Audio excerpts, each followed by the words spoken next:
Obrigado.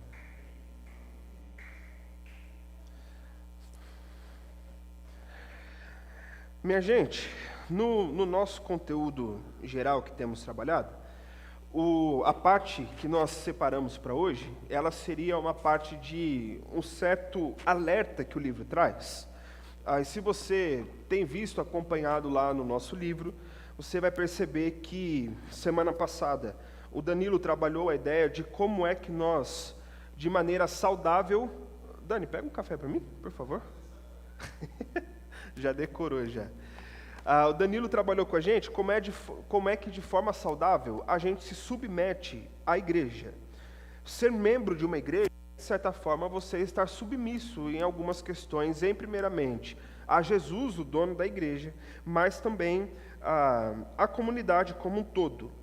E talvez não seja nenhuma novidade para você, de que nós temos em vários momentos alguns escândalos, coisas do tipo que envolvem justamente essa ideia errada, deturpada do que é a gente se submeter à igreja ou à comunidade ou a um líder ou alguma coisa assim do tipo.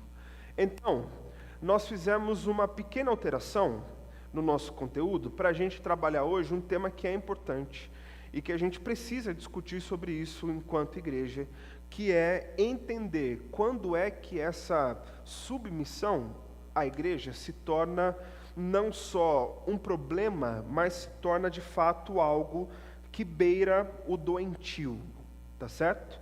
Eu não sei se vocês estão familiarizados com isso, mas por uma série de escândalos e de coisas que acabam surgindo no meio da igreja, e principalmente nessas igrejas que são mais públicas, no final de 2022, se não me engano, foi criada uma nova categoria para tratar sobre algumas coisas específicas, inclusive a categoria de abuso religioso. Vocês já ouviram falar nisso?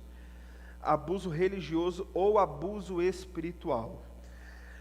A agressividade desse tipo de coisa é tão forte que o abuso religioso ou abuso espiritual, ele está na mesma linha, no mesmo patamar do abuso psicológico, por exemplo. E chegando em alguns lugares, estar equiparado também à triste realidade do abuso sexual, que marca profundamente a mente de alguém que passa por uma experiência tão terrível quanto essa. E por que é que isso acontece? Porque, infelizmente, e não é do nosso tempo, ao longo da história a gente vê isso acontecendo em muitos momentos. O discurso religioso, e não necessariamente o exercício da espiritualidade, mas o discurso religioso como um todo, ele acaba em muitos momentos sendo usado como massa de manobra. E massa de manobra é você trazer um argumento que coloque medo ou que imponha algum tipo de incerteza sobre alguém. E agora, para que eu não seja pego ou seja surpreendido por algo que eu tenho medo, eu então me submeto a esse discurso para que eu não tenha algum tipo de risco. E dentro do nosso contexto religioso, então, a maioria das vezes em que isso acontece está ligada a líderes religiosos. Muito obrigado, Bolo. A líderes religiosos que usam de um discurso religioso para trazer prisão sobre as outras pessoas. Como é que isso acontece?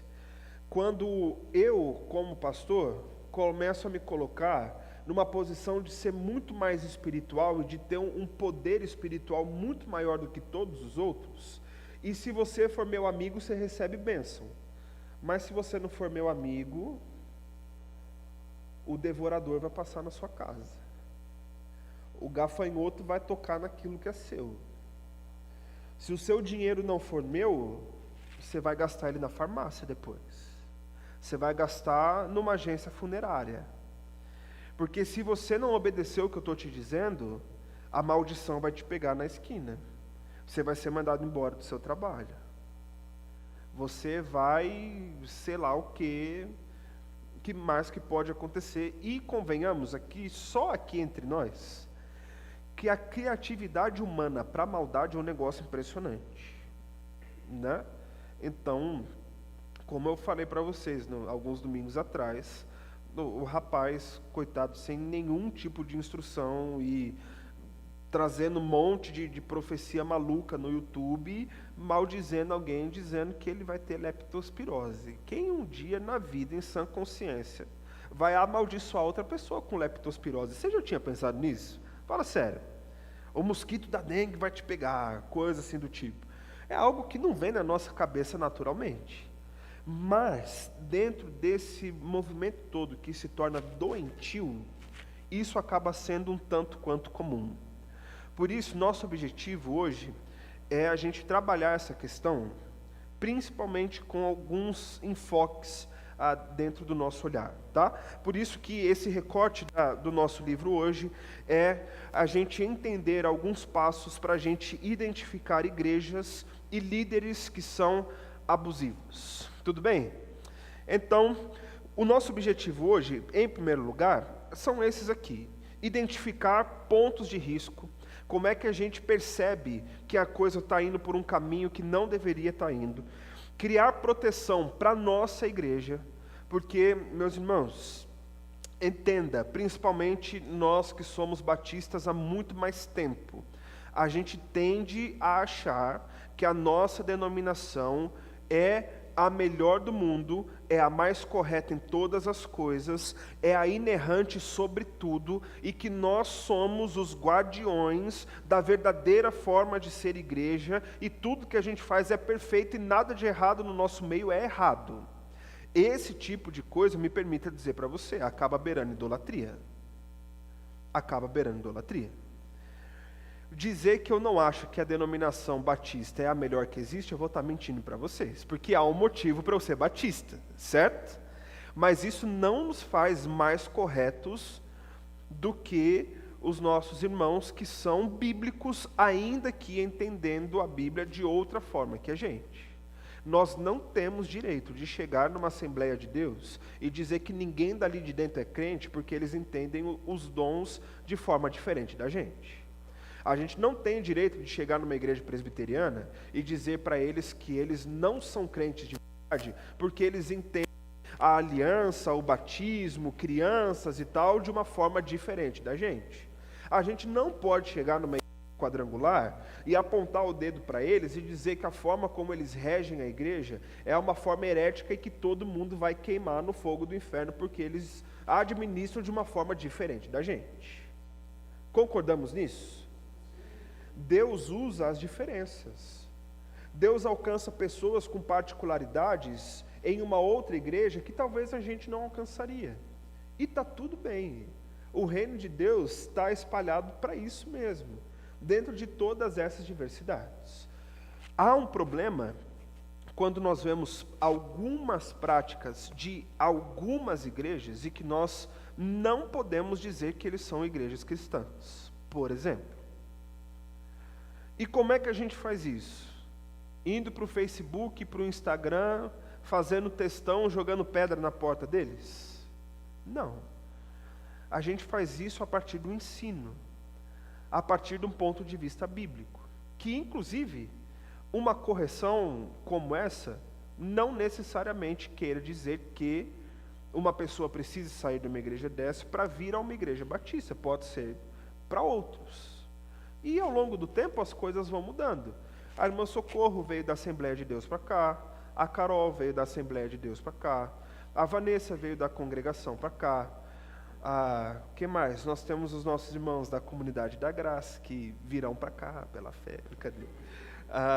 Mas assim como a família do Mauro, da Rafa também vieram de lá, e tantas outras igrejas que nós acabamos recebendo, porque ao longo do tempo algumas compreensões vão mudando, ou algumas outras preferências vão sendo iluminadas para a gente, e está tudo certo com isso. E por que todo esse discurso?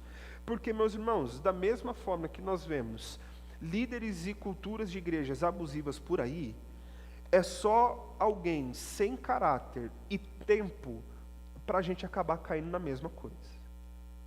Eu não sei até quando eu estou aqui, mas a tendência é que se um dia eu for embora para uma outra igreja, vocês continuam aqui. E vocês precisam saber identificar líderes, pastores abusivos, inclusive com a carteirinha lá de conveniados da Ordem dos Pastores Batistas do Brasil. Nós não somos isentos disso. Eu estou numa comissão que é chamada Comissão de Ética da Ordem dos Pastores. E eu posso garantir para vocês que a gente tem muito mau caráter fingindo ser um pastor batista. Por isso é que a gente precisa criar proteção para a nossa igreja. E conhecendo essas coisas como um todo, a gente pode então ir conhecendo, entendendo como funciona, para que a gente não repita e que a gente não deixe com que isso se repita aqui no nosso meio enquanto igreja. Beleza? E, entendendo o que é o nosso objetivo, a gente precisa estabelecer o que não é o objetivo também, que não é a gente ficar aqui discutindo, procurando o problema das outras igrejas. Tá bom? Se você viveu uma experiência como essa, se você tem um testemunho para compartilhar, para enriquecer, é muito bem-vindo. Mas só a gente dizer daquela igreja, é só você abrir um jornal, você abre a rede social, você vai achar um monte de coisa, tá? Nosso objetivo não é procurar o erro dos outros. Nosso objetivo é conhecer um problema para a gente se proteger. Não é a gente ficar criando polêmica aqui também, tá? Não leva a nada. A gente vai ficar aqui conversando até amanhã de manhã e não vai dar em nada no fim das contas. E nem falar sobre outras polêmicas que já existem, tá bom? Então, à medida que a gente consegue se concentrar, a gente acaba ajudando na compreensão do todo. Então, eu quero trazer uma referência para vocês, desse estudo aqui no geral, que é desse livro chamado Uma Igreja Chamada Tov. Alguém já viu esse livro? Já ouviu falar? Não? Os autores desse livro, que é Scott e Laura, eles viveram algumas experiências de abuso religioso e da formação de comunidades que são abusivas de forma geral, e eles escreveram esse livro trazendo a luz sobre o problema e ao mesmo tempo fazendo a proposta de uma correção da rota, tá? E essa palavrinha aí, Tov, ela é a palavrinha do hebraico que é usada por Deus, principalmente no livro do Gênesis, para trazer a ideia do bom e do perfeito. Quando você pega lá o texto de Gênesis capítulo 2 no final, você vai ver que Deus disse que tudo aquilo que Ele criou era bom. Ele viu e Ele gostou. Mas, quando a criação está composta, perfeita, sem pecado, sem falha, sem mancha no meio do caminho, Deus disse que era bom, mas que era muito bom. Lembram-se disso? O muito bom é a ideia do perfeito, algo completo, algo que não tem falha. E a essa palavra do texto hebraico original, essa palavrinha aí, Tov. A comparação dessa coisa boa ao mesmo tempo acontece lá no Salmo 133 depois. Agora, a comparação que Davi faz, inspirado por Deus, é que a união do povo de Deus, a comunidade do povo de Deus, unida, é algo tão bom, tão perfeito, tão agradável, que quando ele vai dizer como é bom e agradável, ele vai usar o bom, essa mesma palavrinha aí. Como é o Tov de Deus colocado no meio da comunidade. É essa a ideia do algo perfeito. E como é então que a gente restaura, né? E aí o subtítulo deles é a formação de uma cultura de bondade que resiste a abusos de poder e promove cura. Eu indico fortemente que você leia esse texto, tá? Se você puder, tem no Kindle, tem uma livraria que estava vendendo em promoção esses dias a R$30, e vocês sabem que aqui na igreja a gente está promovendo a ideia da leitura cada vez mais, e a gente tem uma parceria com a livraria Cordeiro. Se você quiser, tem um cupom especial da nossa igreja que você ganha um tanto por cento de desconto lá, que eu nem lembro quanto é, mas é um desconto considerável, tá? Caso você queira.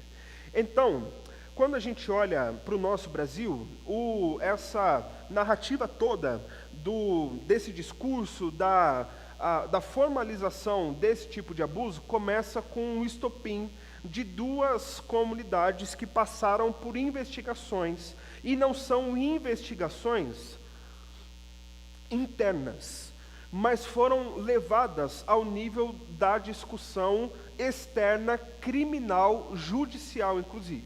E começa no Brasil, em 2024, quando acontece uma crise na Igreja Bola de Neve, onde foi constatado que algumas das doações específicas que eram feitas para a igreja estavam sendo usadas de outras formas, tá? Inclusive, isso só está aqui porque a igreja admitiu dentro do processo de investigação e, enfim, tudo mais, tá?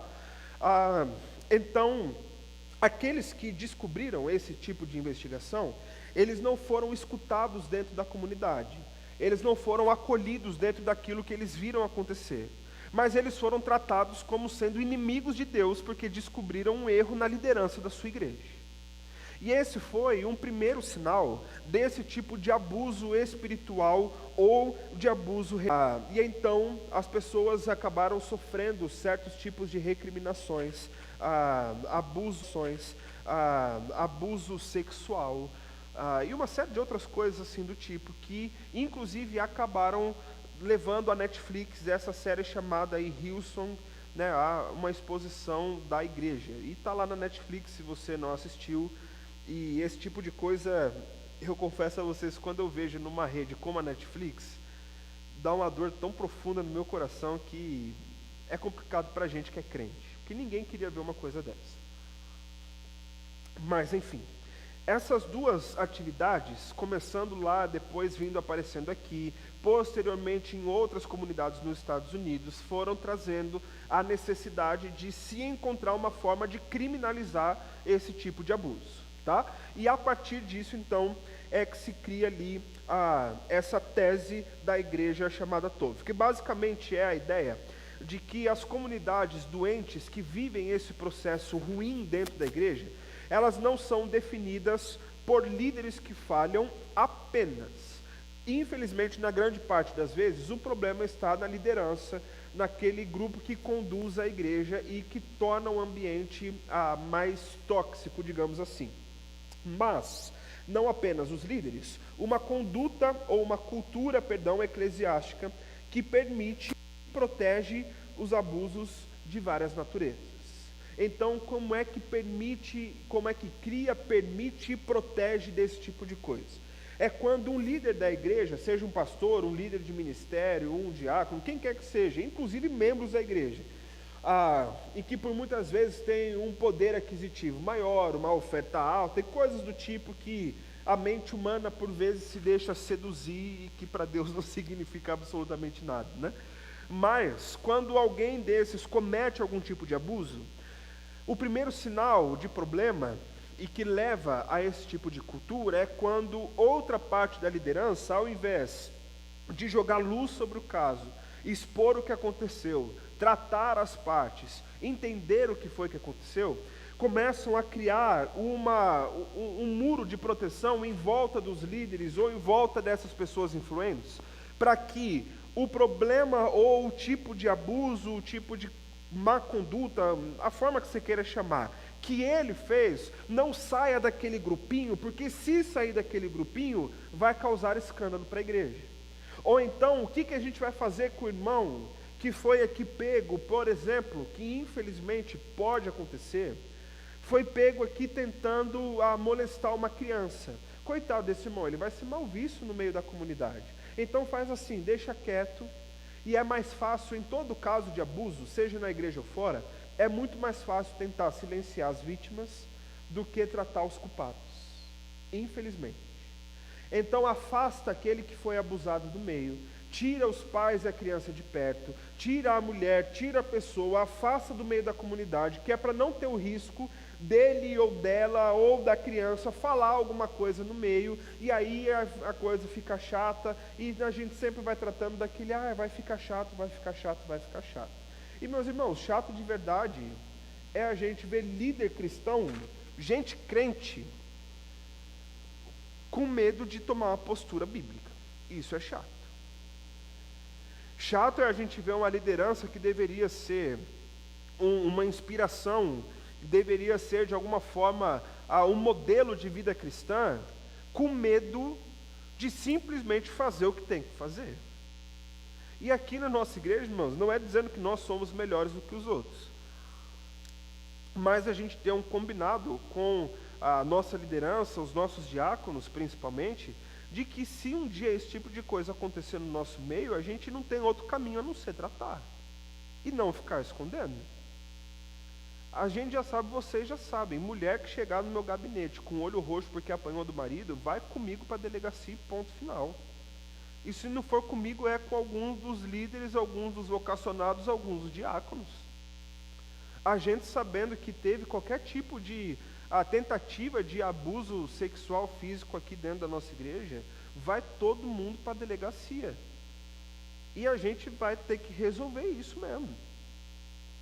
A gente tem um bando de homem forte aqui para isso, que geralmente abusador é machão, né? E a gente sabe ser também, se precisar, conduzir alguém para tomar cuidado das nossas crianças. Por isso que o nosso ministério infantil, o nosso Vila Kids, todas as professoras receberam treinamento de uma ferramenta que a nossa denominação desenvolveu e disponibilizou de graça para quem quiser, inclusive quem não está necessariamente trabalhando com crianças e quiser conhecer, está aberto, é só você fazer a sua inscrição, você tem todo o conteúdo de graça com certificado, que é a Igreja Guardiã.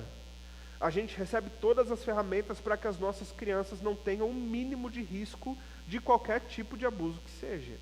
A ideia é criar esse tipo de proteção para aqueles que precisam, e não a proteção para aqueles que, de alguma forma, se colocam nessa posição de serem abusadores na esfera que acontecer. A gente precisa reconduzir, cuidar e responsabilizar aqueles que precisam ser responsabilizados. Tudo bem, gente? Então a tese do livro, a ideia desse referencial é justamente trabalhar essa ideia de que geralmente isso começa nos líderes, mas não fica apenas neles. A igreja como um todo acaba construindo essa cultura de permissividade e de proteção. E é justamente isso que a gente não pode ter, tá? Então, quais são os sinais de alerta que a gente consegue encontrar? No geral, esses 6 alertas aqui, eles são um tanto quanto sutis, mas eles são necessários que a gente veja e entenda também. Em primeiro lugar, o sinal é a idolatria dos líderes. Como é que isso acontece? Acontece quando a pessoa que está na frente da igreja, de algum ministério, de alguma atividade, ela não é somente revestida de uma certa autoridade, mas ela é colocada na posição de alguém que é praticamente inerrante dentro da igreja. É alguém que não fala nada que possa estar errado, é alguém que não pode aceitar qualquer tipo de repreensão ou de correção, é alguém que é visto como sendo o centro da vontade de Deus para a terra e, inclusive, o centro da vontade dos membros da igreja precisa estar colocado também dentro da figura desse líder que está sendo ali colocado praticamente como um ídolo. E há uma igreja lá em Mauá, a Igreja Batista de Mauá, e que eu tenho muitos amigos que estão lá e tudo mais, e que eles acabaram passando por um processo interessante, em que uma igreja completamente não saudável acabou fechando e eles foram encaminhados por alguém que foi lá, gostou e convidou eles para a igreja. E meus irmãos, o depoimento dessas pessoas, dizendo como eles viviam na igreja, é algo perturbador. Porque a pessoa só poderia namorar com a outra se o pastor permitisse. A pessoa só poderia casar com outra se o pastor permitisse. A pessoa só poderia sair de férias com a família se o pastor permitisse. Só podia trocar de carro se o pastor permitisse. E chegou ao ponto absurdo de alguém comprar uma decoração nova para sua casa, o pastor ver a foto e ligar para a pessoa dizendo: tire isso da sua casa, porque eu não abençoei isso entrar no seu lar. Você não me perguntou antes. Chegando ao cúmulo de o pastor fazer no dia do casamento, o noivo terminar o relacionamento com a noiva, porque ele teve uma visão de Deus em que aquele relacionamento não seria bom. E depois de 2 meses, a noiva aparece noiva do filho dele, magicamente. Que por uma outra visão de Deus, Deus mostrou que o filho dele deveria casar com aquela moça. E que esse era o caminho certo. Meus irmãos, isso é doença. Isso é doença. Literalmente, isso é distúrbio psicológico. Isso é psicopatia psicológica. É um sinal de doença. E essa doença se torna dupla. Da pessoa que se coloca nessa posição e que acaba contaminando e deixando doente toda uma igreja que acaba aceitando esse tipo de coisa. Que, meus irmãos, Deus nunca ordenou na sua palavra que a gente aceitasse de cabeça baixa tudo que um líder diz para a gente.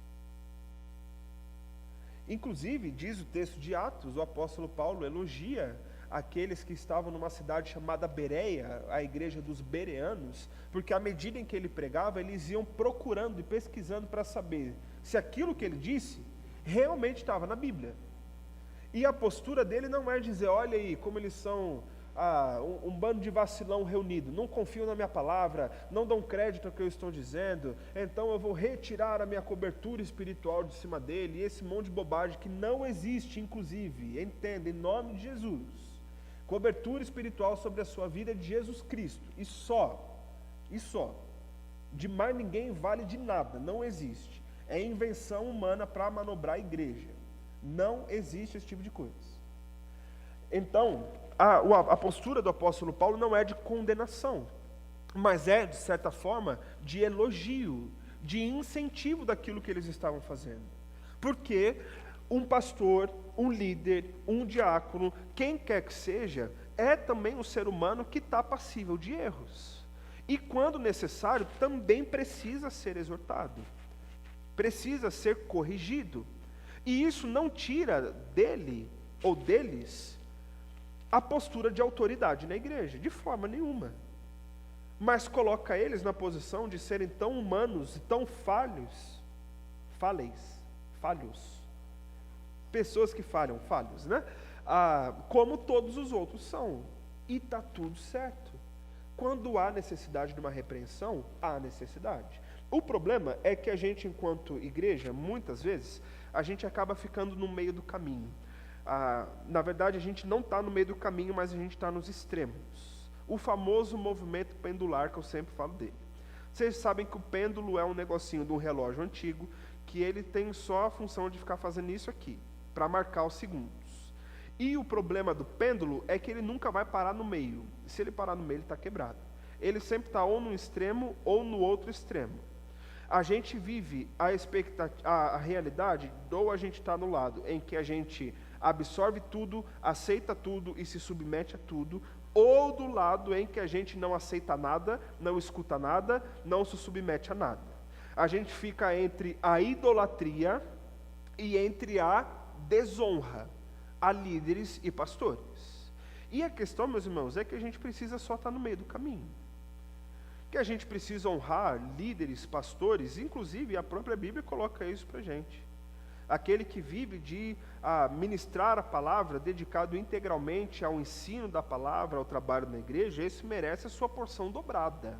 O que o apóstolo Paulo está dizendo é que se há a possibilidade que pague o dobro do que pagaria algum tipo de trabalho, porque é uma forma de honra. O respeito aos líderes é uma forma de honra. Diz o autor lá dos Hebreus da mesma forma, os líderes que estão sobre vocês, eles vão prestar contas, eles se dedicam a cuidar de vocês, honrem aos seus líderes. Mas esse tipo de honra saudável não está no mesmo pé de aceitar tudo sem nenhum tipo de filtro e se submeter às maiores loucuras que possam existir. Existe uma diferença muito grande. E quando uma igreja começa a idolatrar, ou quando o seu líder e o seu pastor começa a evocar para si a postura de alguém inerrante, alguém inequívoco, alguém que está sobre todas as coisas, é um sinal de alerta para a gente entender que alguma coisa está saindo fora do eixo. Não deixar de honrar, mas não obedecer cegamente. Beleza? O segundo ponto é a falta de prestação de contas. Isso se manifesta das formas um tanto quanto mais variadas possíveis. É desde a falta da prestação de contas de uma forma de como são empregados os recursos de uma igreja, ao que alguém fez ou não fez, ao que uma liderança falou ou deixou de falar. é basicamente alguém chegar para você e pedir uma explicação sobre alguma coisa, você dizer, eu não te devo nada, sai daqui, quem manda aqui sou eu. Esse tipo de coisa não só coloca a liderança nessa posição que não deve estar, como afasta e inferioriza a vida da igreja como um todo, tá? A parte de algo temerário, né, nessa vida pastoral, meus irmãos, é que eu devo satisfação da vida para vocês. Inclusive, no dia do meu concílio, com a renca de pastores que tinham aqui do exame, né, para o Ministério Batista, e dos irmãos da nossa igreja, eu tive que apresentar a certidão negativa do Serasa, dizendo que eu não devo nada para ninguém. Eu tive que trazer o meu atestado de antecedentes criminais, para dizer que eu não cometi crime contra ninguém por aí. Eu tive que pegar uma certidão de não sei o que, de 12 cartórios, que aliás custa o olho da cara, né? Se fosse para eu viver de outra coisa, eu ia abrir um cartório, que para registrar uma ata, registrar um documento, registrar a assinatura, pegar uma certidão, 300 e tantos reais para essa certidão aí, mas fui lá, paguei e trouxe para mostrar que na região como um todo, lá onde eu nasci, onde eu cresci, está tudo certinho com a minha vida, e se um dia você vê eu fazendo besteira por aí, você tem todo o direito de chegar, puxar minha orelha e dizer, pastor, o que é que está acontecendo? Porque eu devo contas da minha vida para vocês. Da mesma forma que eu puxo a orelha de vocês quando é necessário, eu sou também tão falho quanto. Certo? Enfim. Rejeição de críticas. A não vontade ou a não disposição de entender falhas e problemas que venham a acontecer. Em quarto lugar, narrativas manipuladas. E, meus irmãos, esse é um ponto que é bem sensível nesse tipo de coisa.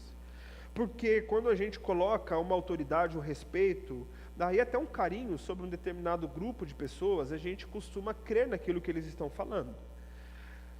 E por vezes, aqueles que se encontram nessa posição de serem abusadores ou promoverem uma cultura de abuso, eles manipulam as narrativas, as histórias, com aquele famoso, não é bem assim, veja bem, mas ó, sei que não entendeu direito, foi você que não entendeu, foi ela que quis ser tocada, foi a criança que veio procurar, foi o outro que falou, foi ele que me deu dinheiro. Sabe esse tipo de coisa? Esse tipo de história? A gente precisa estar muito esperto com esse tipo de coisa. A gente sabe que no meio da igreja a gente, infelizmente, não só recebe pessoas honestas em todo o tempo. E a gente tem gente que quer, de fato, às vezes prejudicar outra pessoa. Mas quando a gente está atento a esse tipo de coisas, principalmente quando vem de uma liderança que não é clara com o que aconteceu, não joga luz sobre os fatos de alguma determinada circunstância, e ainda quer ter a última voz de uma narrativa, isso é um sinal de alerta perigoso para a gente também, e que a gente precisa ficar de olho, tá? E geralmente a narrativa manipulada, ela está andando muito, muito perto com o silenciamento das vítimas. Então, eu mudo a história para jogar o problema para aquele que foi abusado, e eu agora tiro ele do meio, porque eu não quero que ele contamine outras pessoas com aquilo que aconteceu de verdade. Então a gente vê aquele tipo de coisa de, se o fulano saiu da igreja, você não pode mais ter relacionamento com ele. Se o fulano for para outra igreja, você não pode mais manter nenhum vínculo de amizade, você tem que afastá-lo, porque senão você vai estar sendo conivente com ele, com o que ele fez e tal, aquela coisa toda. Por vezes existem situações em que determinadas pessoas saem do meio da igreja, que de fato a igreja não vê motivo para continuar o relacionamento com uma pessoa que não é crente, que tem uma série de problemas. Mas isso nunca pode ser uma determinação de uma liderança, porque senão a gente voltou a ser massa de manobra do mesmo jeito. Então não é o vínculo de membresia da igreja, não é aquilo que define o amor e a irmandade e tudo mais, de jeito nenhum. E em sexto lugar, a proteção da instituição acima das pessoas. Então não é o fulano, o líder, o pastor que cometeu um erro e a gente precisa trazer à luz esse erro para aprender, para pedir perdão às vítimas e para criar um movimento de perdão e, de certa forma, de cura mesmo para a igreja como um todo. Mas a gente faz o seguinte, olha, não fala nada para ninguém, não vamos trazer isso não, porque o que vão pensar da nossa igreja?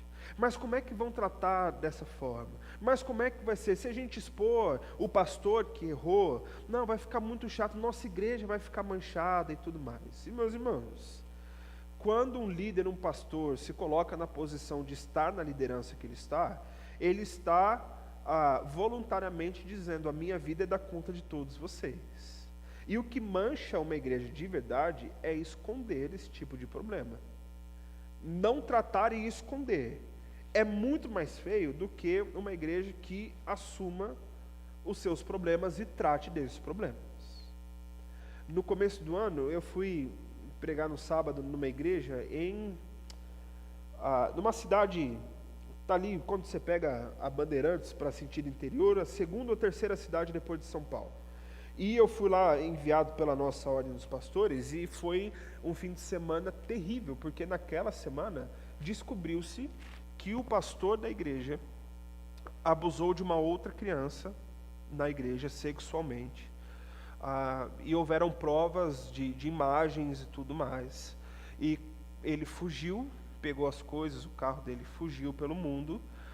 E quando a nossa liderança da denominação foi lá prestar algum tipo de ajuda, a igreja e tudo mais, a filha dele admitiu que o pai abusava sexualmente dela também.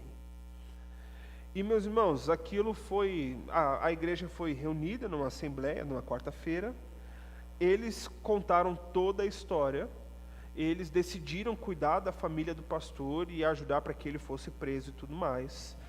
E aí isso aconteceu na quarta-feira, no sábado estou eu pregando lá no aniversário da igreja, pensa aí, que doideira. E eu pensei, eu vou chegar lá, primeiro se eu encontrar meia dúzia de pessoas vai ser muito, e as meia dúzias que vão estar lá vão estar tão machucadas que dificilmente vão prestar atenção em alguma coisa. E meus irmãos, a hora que eu cheguei lá, quase que eu não consigo entrar na igreja do tanto de gente que tinha lá. E o que motivou a igreja a estar reunida em peso, em massa ali, foi justamente o compromisso deles em cuidar das vítimas e não permitir que isso nunca mais acontecesse no meio da igreja. E a gente vai entendendo que, inclusive, a igreja ganhou o respeito do bairro e da cidade, sendo mencionada lá na Câmara, lá dos deputados ou dos vereadores, sei lá, enfim, como uma igreja que eles ganharam um prêmio lá de igreja combatente do abuso sexual. Ganhou o respeito da cidade porque não decidiu ficar pensando, mas o que vão dizer da nossa igreja? Mas que assumiram um problema que viveram e decidiram que aquilo nunca mais poderia acontecer no meio da igreja. E essa igreja hoje continua firme, viva, atuante e desenvolvendo programas para a cidade. Eles, uma vez por mês, ou uma vez a cada 2 meses, eles vão nas escolas, eles dão treinamento para professores, para diretores, eles dão palestra para alunos que possam estar sofrendo esse tipo de coisa, para que a cidade nunca mais seja cometida por um crime tão desgraçado quanto esse. Então, quando a gente cuida das pessoas, a gente faz um movimento daquilo que honra a Deus. Quando a gente quer proteger a instituição do que vão pensar na nossa igreja, a gente está justamente dizendo que o que importa para a gente são os líderes da nossa igreja, o que vão pensar deles, o que vão pensar da gente, tenta esconder para ficar menos feio. E aí, meus irmãos, é o atestado de inutilidade da vida cristã que uma igreja pode ter. Então, esses 6 sinais de alerta abrem os nossos olhos para que a gente perceba que alguma coisa está errada, e que alguma coisa precisa ser corrigida, e que a gente tem que tomar cuidado com os próximos passos da comunidade como um todo. E, como em todo caso, não é só a gente saber o que está errado, mas a gente tem uma proposta para que isso não continue errado, tá? E aí, então, os meios para que uma cultura seja transformada em uma cultura saudável. A proposta do livro são 7, inclusive simples e, enfim. Mas, em primeiro lugar, os meios para que a gente comece ou construa uma cultura saudável tem muito a ver com a ideia da empatia, que é ouvir e acolher aqueles que foram feridos por algum tipo de problema que aconteceu dentro da igreja. É você acolher pessoas, famílias que viveram nessas situações, não afastá-las, mas sempre trazer para perto. A ideia da empatia é você fazer ao máximo, para você tentar sentir ou entender o sentimento da outra pessoa. Alguns tentam dizer que é você se colocar no lugar do outro, mas inclusive isso é impossível. A sua dor é só sua e ela é intransferível. Seu sentimento é só seu e ele é intransferível. O que a gente pode fazer é tentar entender o seu sentimento para tentar ajudar de alguma forma. Mas colocar-se no lugar e sentir como o outro sente, isso é impossível de acontecer. Então, a gente ouve, acolhe, trata os que foram feridos ao invés de tirá-los do nosso meio. É o caminho inverso de uma cultura doentia. Tudo bem? Em segundo lugar, a gente constrói uma cultura de graça. E graça é tratar pessoas com misericórdia sem encobrir o pecado. Isso significa que a gente vai dedicar misericórdia a pessoas, a lideranças que em algum momento foram abusivas? Sim. A gente dedica misericórdia a essas pessoas. Mas a misericórdia não significa isentá-los da responsabilidade que eles têm de terem feito o que fizeram, falado o que falaram, ou a situação que quer que tenha sido. Agir com misericórdia com o líder abusador não é deixar de levá-lo a uma delegacia, deixar de responsabilizá-lo, deixar de cobrá-lo pelos seus erros, certo? Mais uma vez o movimento do pêndulo acaba chegando para a gente, né? Em que misericórdia é passar a mão na cabeça e dizer, deixa quieto, já passou, vida que segue. E a responsabilidade é os malvados que querem que ele seja, penalizado e tal. E as duas coisas andam juntas, nada além disso, tá? Trata-se com misericórdia, mas não se tira a responsabilidade. Em terceiro lugar, uma cultura saudável é construída sobre as bases de ter prioridade em pessoas. Se a gente tiver que correr o risco de manchar o nome da instituição para cuidado das pessoas, meus irmãos, é isso que a gente tem que fazer.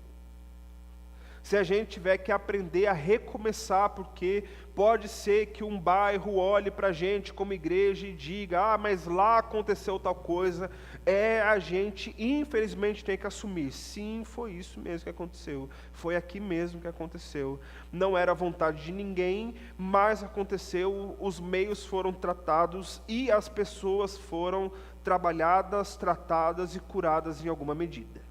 A prioridade sempre estará nas pessoas. Certo, gente? Em quarto lugar, o trabalho com a verdade. Uma cultura que tenha transparência, honestidade e prestação de contas desmonta muito desse tipo de coisa que pode acontecer no nosso meio. Então, assumir pequenos erros é o primeiro passo para que a gente consiga, em alguma medida, assumir erros grandes no final. Jogar com a verdade a respeito das coisas que acontecem é a gente jogar luz sobre coisas que podem parecer um tanto quanto nebulosas, difíceis de entender. Foi o que a gente fez no domingo retrasado, ou domingo passado aqui na igreja, em que a gente, por um erro terrível da nossa comunicação aqui, a gente estava na campanha de arrecadação do macarrão para o Lar Batista de Crianças, e a gente encerrou a campanha no domingo, e no outro domingo o nosso almoço solidário foi macarrão com frango assado. Ninguém se preocupou com isso, de pensar que pudesse, ter algum tipo de correlação. De repente, a minha esposa estava aqui no culto, e ela viu que as duas artes foram divulgadas juntas, Olha, acabamos aqui, a gente arrecadou tanto, e aliás, domingo que vem, macarronada solidária. Ela parou para olhar e falou assim, nossa, ficou muito estranho esse negócio. Aí ela conversou com a Stephanie, e a Stephanie falou assim, eu não queria dizer nada não, mas eu pensei a mesma coisa, ficou um negócio meio maluco, Aí eu comentei isso com não sei mais quem que falou assim, pastor, ficou, pareceu ali um negócio meio diferente. Não é que houvesse algum tipo de desconfiança, porque quem conhece a nossa igreja sabe que cada coisa está dentro do seu quadrado, mas deu a entender. E o que a gente faz quando dá a entender? Chega aqui e fala assim, gente, desculpa aí pelo nosso erro da comunicação, mas uma coisa não tem nada a ver com a outra. E a gente tem lá as notinhas e tudo, a prestação de conta com o nosso financeiro, mostrando tudo que a gente comprou para o almoço, tudo que foi entregue para o Lar Batista. Nada disso se misturou. Então, por que a gente vem e fala uma coisa que parece pequena? Para que a gente não ficasse com essa cara de... Será? Será que foi? Que coisa estranha. A gente jogar luz sobre as questões elimina uma série de coisas. Porque outra coisa que acontece com a nossa mente humana é que às vezes só precisa a gente ver uma pequena faísca para a gente imaginar o maior incêndio da história do universo. Então, para que esse tipo de coisa, de imaginação não aconteça, a gente vem e fala logo o que foi. E isso a gente precisa ir fomentando para que se torne parte da cultura. Em quinto lugar, a justiça. Então, a responsabilização real dos líderes abusivos. E, mais uma vez, eu preciso frisar para vocês que essa responsabilização real, ela tem o âmbito da igreja e tem o âmbito extra-igreja. Na igreja é a disciplina bíblica, a exortação e tudo mais. Só que existem momentos em que isso, meus irmãos, não é o suficiente. E, por vezes, o que vai resolver é cadeia mesmo. E é isso que tem que ser, ponto final. Então, essa responsabilização real significa tratar como igreja, mas não deixar que isso se encerre aqui, mas que isso seja levado ao restante dos âmbitos, com justiça. Com justiça. Há alguns anos atrás, uma outra comunidade, era uma igreja independente, eu não lembro nem aonde, viu um homem que não era parte da igreja, foi visitar, e uma senhora foi usar o banheiro, e ele ficou espiando pela fresta da porta, e alguém viu ele olhando pela fresta da porta lá. E esse homem foi linchado até a morte dentro da igreja. Isso também não é justiça. Isso também não é justiça. Dá vontade? Dá. A gente até imagina participando da situação? Provavelmente. Mas isso não é justo da mesma forma. A responsabilização legal em todos os âmbitos que caibam dentro do caso é a justiça. Nem deixar para lá e vamos orar porque isso passa, mas também não linchar uma pessoa nessas condições, tá? Nesse ponto a gente precisa tomar muito cuidado com o nosso coração, porque se deixar, enfim. Em sexto lugar, o serviço. Trocar o olhar para a liderança como um olhar de servos faz toda a diferença. A liderança enquanto servos para a igreja e não a liderança como meio de poder. Essa é uma das heranças ruins que o nosso Brasil acabou trazendo no meio religioso. É você colocar o meio de liderança como um meio de poder não só sobre a igreja, mas sobre outras pessoas principalmente. Então é muito legal eu dizer que sou eu que defino alguma coisa na vida de alguém, porque isso me faz me sentir alguém um tanto quanto mais importante. E um estudo sobre a vida de pessoas que vivem dessa forma mostra que na maioria das vezes as pessoas não conseguiram conquistar nada na sua vida daquilo que eles queriam. E aí desconta tudo na igreja. Então eu queria ter uma carreira e eu não consegui. Eu queria ter uma vida financeira determinada e eu não consegui. Eu queria estruturar uma família de uma determinada forma, eu não consegui. Ou então dentro da minha casa eu não tenho o respeito que eu gostaria de ter. Eu não sou amado como eu queria ser amado. A minha voz não tem a importância que deveria ter. Então eu preciso de algum lugar onde isso aconteça. Onde é isso? Na igreja. Que na igreja eu chego falando mais alto, eu falo que eu tenho poder, que eu recebi uma visão, que eu tive não sei o quê, que Deus me falou. E, gente, convenhamos que parte dessas dificuldades é a gente refutar esse famoso argumento do Deus me falou. Que chega alguém e diz, Deus me falou que o Marlon vai pagar o meu almoço hoje. Então, Marlon, sobrou para você. Como é que o Marlon vai refutar que Deus não falou comigo? Esse é um dos meios, né? Esse é um dos meios. Mas na maioria das vezes, principalmente das pessoas mais simples, isso causa um medo gigante. Porque como é que eu vou contra o que Deus falou para alguém? E o fator motivador de alguém fazer qualquer tipo de coisa nesse nível é justamente o medo. Porque se eu não fizer aquilo que Deus disse para o outro que eu deveria fazer, de alguma forma vai recair sobre mim a culpa de não fazer o que Deus quer que eu faça. E aí eu vou ter que arcar com a consequência de Deus na minha vida, então é melhor eu obedecer o outro para eu não herdar o castigo lá do fundo. E aí, meus irmãos, em muitos momentos, isso é nada mais do que a falta do conhecimento bíblico, infelizmente. Infelizmente. A gente precisa tomar cuidado com isso. Deus me disse que vocês vão me dar uma casa na praia. Se virem. Está entendendo? Em sétimo lugar, a semelhança com Cristo. O caráter de Jesus molda a cultura e não o sucesso de uma instituição.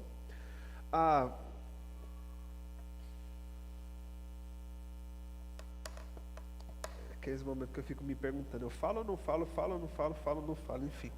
Mas já foi, a curiosidade bate mais alto, né? Mas depois essa aula ela vai ficar oculta lá nos nossos vídeos, mas se você quiser, você recebe o link para acessar depois, mandar para alguém e tal.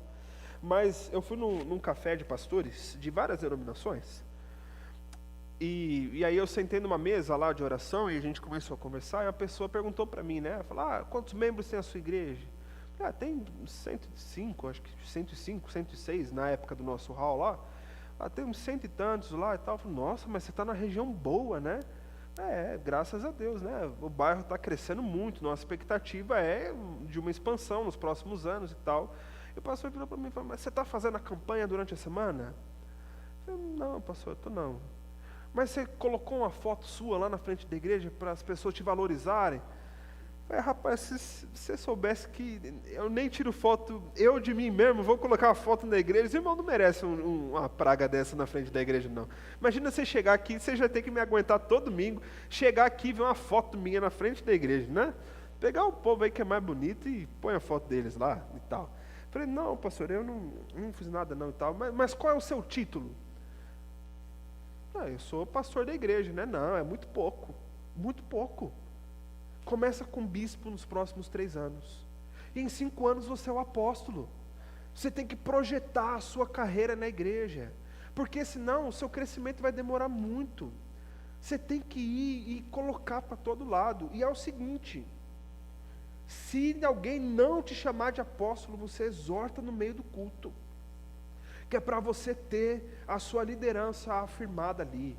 E a sua esposa faz o que na igreja? Meu irmão, ela faz o que ela quiser. Atualmente ela ajuda com as mulheres lá, já liderou as crianças, mas chegou uma época em que a agenda dela estava comprometendo e eu tirei ela da liderança, simples assim, que ela está tudo certo, né? Não, mas esse é outro problema. Pega as campanhas de poder e de milagres e põe a sua esposa para fazer. Falei, meu amigo, minha esposa vê o microfone, ela joga na minha cabeça e sai correndo, ela não quer nem saber.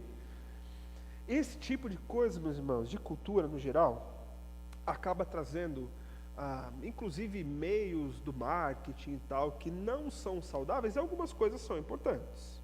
Você passa aqui no corredor, você só não vê se você não quiser a nossa placa com missão, visão e valores, que é uma forma de você olhar, identificar, assimilar para a gente viver aquilo tudo juntos. Isso é tudo estratégia de marketing, irmãos. Vamos ser honestos? É tudo estratégia de marketing. As luzes que a gente usa aqui é para que o ambiente fique mais confortável, para que você tenha um culto mais confortável. A imagem que passa ali, os slides que eu trago, a forma de pregar, tudo isso é moldado para que você olhe, compreenda, escute e entenda bem. São estratégias que a gente usa e que não tem, inclusive, problema nenhum. Vocês concordam comigo? Não tem problema nenhum. Mas estratégia para eu mexer lá na sua cabeça, para fazer você não sei o que, de não sei o que, de não sei o que, meu irmão, aí eu desconfio que já é coisa do capeta. Não é nem do marketing, é do capeta mesmo. Aí se o marketing é do capeta, alguns poderiam dizer que é, né? Que faz a gente querer comprar coisas inimagináveis. Esses dias eu comprei uma lanterna que brilha no escuro. Olha que coisa mais inútil. Que coisa inútil. Mas eu vi aquilo e eu achei genial. A propaganda me convenceu que aquilo é coisa inovadora. Eu comprei a lanterna que brilha no escuro. É só guardar na gaveta lá que sabe onde é que está, né? Mas enfim, vocês estão vendo? Outro besta quer comprar a mesma coisa. Tá vendo? Comprou também. Tá vendo? É coisa que o marketing vai fazendo a gente pensar, mas quando a gente pensa em estratégias do reino de Deus, é muito diferente. O que molda o nosso caminhar, o nosso passo, os nossos ritmos, o crescimento da igreja, a forma como a gente vai ser igreja, é aquilo que Jesus espera de nós. Porque uma igreja tem que ser composta, se é uma igreja bíblica, de discípulos de Jesus. E discípulos de Jesus nada mais querem fazer do que ser parecidos com Jesus. Então, moldar uma cultura em que, inclusive, ser parecido com Jesus seja mais importante do que um crescimento espantoso da nossa igreja, é construir uma cultura que daqui a algum tempo, ou melhor, que já é, na verdade, uma cultura que não promova e nem proteja certos tipos de abuso e de posturas que não devem acontecer dentro da igreja. Porque à medida em que eu inverto essa ordem das coisas, eu vou buscar o sucesso. E para buscar o sucesso tem que ser o crescimento.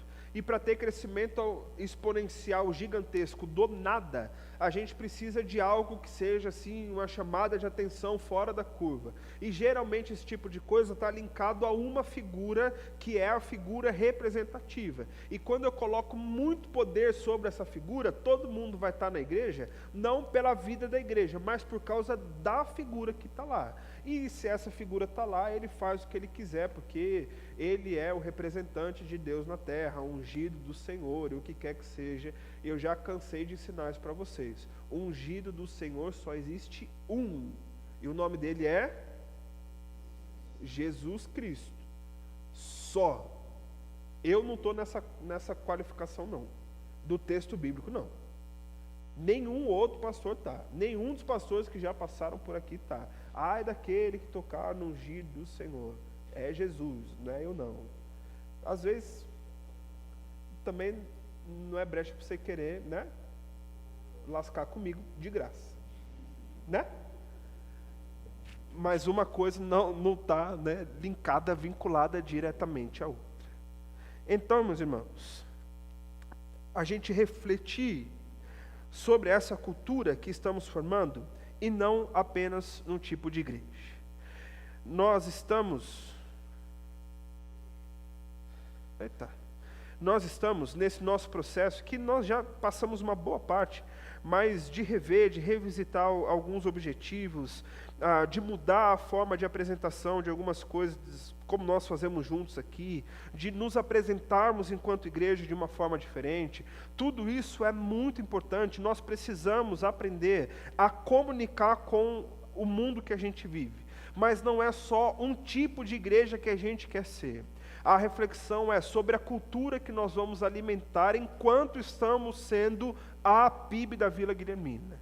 Como é que vai ser o nosso jeito de viver? Como é que é o nosso jeito de nutrir comunidade? Como é o nosso jeito de olhar para as coisas que acontecem? Tudo isso é formado aqui entre nós. E esses pontos que nós vimos precisam ser fundamentais para a gente também.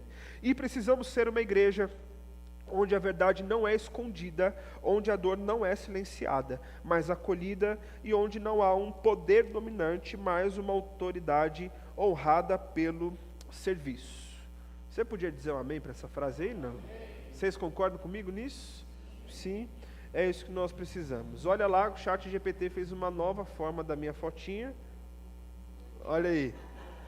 Só que minha cabeça ficou ainda maior, né, dessa vez. Eu estou achando que o chat, ele já está... já foi, né? Eu já não tenho mais ideia não de como modificar essa foto domingo após domingo, já foi, né? Mas aí vai mudar tudo, né? E descaracteriza e tal. Meus irmãos, eu tentei tratar de uma forma leve com vocês um problema que a gente precisa tomar cuidado, né, e ter acesso a esse tipo de coisa. Eu sei que são informações um tanto quanto maçantes e, para ser muito honestos, né, não foi uma escola bíblica necessariamente, mas nós entendemos entre os professores que ter esse tipo de papo e essas dicas para a gente vale muito a pena para um futuro que a gente não sabe como será. A gente não sabe até quando a gente está aqui, mas vocês têm voz, vocês têm responsabilidade com Deus e com a igreja. E nós juntos, todos juntos, caminhamos juntos. E isso implica em saber que por vezes podemos cair nessas, ou sermos tentados com essas coisas, mas nós não temos que cair nesse tipo de coisa, tá certo? Uma pergunta, pastor.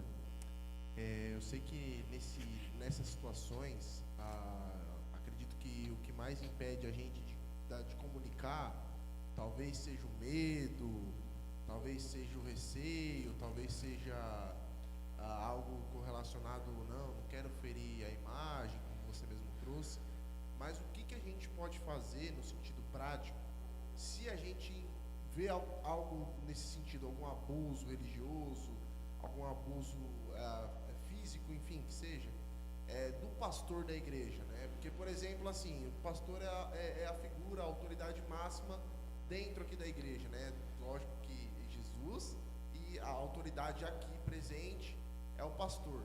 Então, como é que a gente pode comunicar isso para alguém? O que a gente pode fazer nesse sentido? Boa. Dentro da nossa estrutura, enquanto uma igreja batista, a gente tem alguns meios para que isso aconteça. A primeira é, inclusive, bíblica, Mateus 18. Você vai, confronta, não deu certo, leva mais alguém, não deu certo, leva 2 alguém, não deu certo, leva para a igreja. Essa é uma primeira forma. A segunda forma é o apelo à liderança da igreja, tanto a diretoria estatutária quanto a liderança de ministérios, para que eles saibam e vejam o que está acontecendo. E uma vez que eles acolhem alguma denúncia ou comprovam que de fato aquilo aconteceu, então a Assembleia da Igreja decide o que fazer, né? Sendo algo que, por exemplo, não seja criminal. Se for algo criminal, que alguém viu, existe prova, aí é comunicar a liderança da igreja e ligar para a delegacia mais próxima que tiver, sem muito choro. No caso, e que geralmente essas questões surgem em algumas outras igrejas, e mais uma vez o objetivo não é a gente falar sobre as outras e tal, que inclusive muitas igrejas históricas, elas têm esse mesmo modelo de liderança, presbíteros ou alguma coisa do tipo. Mas existem lugares que, infelizmente, o pastor é o dono da igreja. E nesses lugares, se tem prova, é denúncia direta. E se não tem prova e não tem quem acolha, é meter o pé dessa igreja. E tchau, procurar uma comunidade saudável. E no nosso caso, como batistas, como é que funciona o conselho de ética da nossa associação? Boa. O conselho de ética é o seguinte: toda vez que acontece alguma coisa que é grave e a gente recebe algum tipo de denúncia, as divisões da ordem dos pastores, elas são feitas por região e uma estadual. Então, a do centro da cidade de São Paulo, eu sou o presidente hoje. Então, eu recebo, eu vejo a documentação.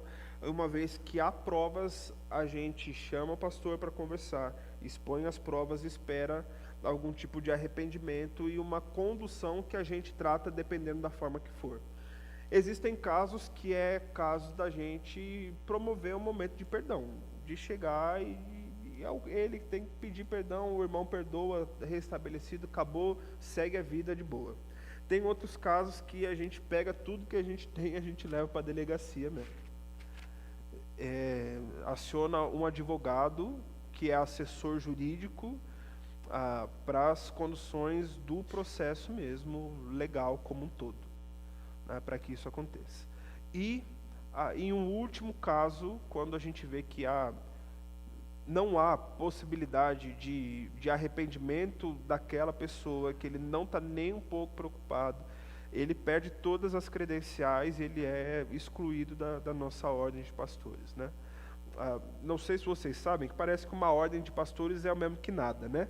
Mas não é tudo isso não, é só um pouquinho além do nada, né? É um pouco mais do que nada, porque a nossa ordem dos batistas, ela tem o mesmo peso, por exemplo, da ordem dos advogados, da OAB.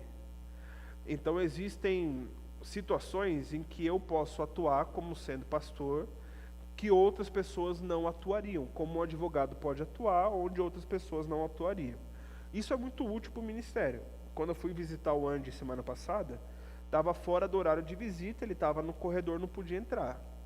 Aí eu fui lá, cheio da moral, peguei meu documento da ordem, eu posso entrar a hora que eu quiser nesse hospital, minha senhora, libera aí para nós. E eu fui, entrei, né? Então, existem coisas assim que acabam abrindo caminhos, né? E essa falta de identificação fecha caminhos também, né?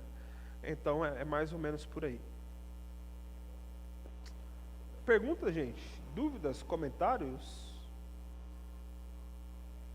Tudo certo? Que Deus nos livre, amém?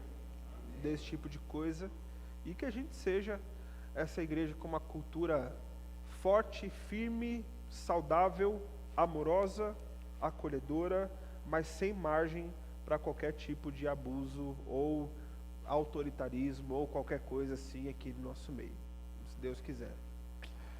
É isso. Bora almoçar? Você, Deus falou que foi você. Vamos orar, gente, para a gente ir. Feche seus olhos aí, vamos orar. Obrigado, Deus, por esse momento de conversa, de reflexão e inclusive de pensar sobre coisas que a gente não gostaria de ter que pensar, mas que infelizmente às vezes acaba acontecendo no meio, inclusive, de um povo que se diz ser do Senhor, Pai. Que o Senhor nos ajude a sermos firmes quando for necessário, que o Senhor nos ajude a ter uma cultura de proteção, que o Senhor nos ajude a não sermos coniventes com qualquer coisa disso que nós vimos, mas que o Senhor coloque em nós esse espírito, Pai, de coragem, de não covardia, para enfrentar problemas que possam acontecer no nosso meio. Nosso maior pedido é que o Senhor nos livre de qualquer coisa dessa, Pai. Que o Senhor sempre corrija o nosso coração quando necessário, que o Senhor sempre nos leve para o caminho daquilo que o Senhor faria, que as pessoas, as famílias sejam prioridade, Pai, diante da instituição como um todo, porque o Senhor, Pai, morreu por pessoas, o Senhor se entregou para salvar pessoas, Pai. Nossa comunidade é um lugar de pessoas que amam o Senhor, mas sem as pessoas aqui não adianta de nada, Deus. Nós reconhecemos isso e pedimos que o Senhor nos ajude de forma que a Tua prioridade seja a nossa prioridade também, Pai. Cuida da gente, cuida da nossa liderança, cuida da minha vida também, que o Senhor sempre nos mantenha perto de Ti, Pai. Pedimos em nome de Jesus. Amém. Amém. Deus abençoe, gente. Até a noite. Tamo juntos. Vale a pena dar mais um abraço ainda, vale? Não? Dá um abraço em pelo menos todo mundo aí antes de você ir embora. Que Deus abençoe sua tarde. E à noite estamos juntos.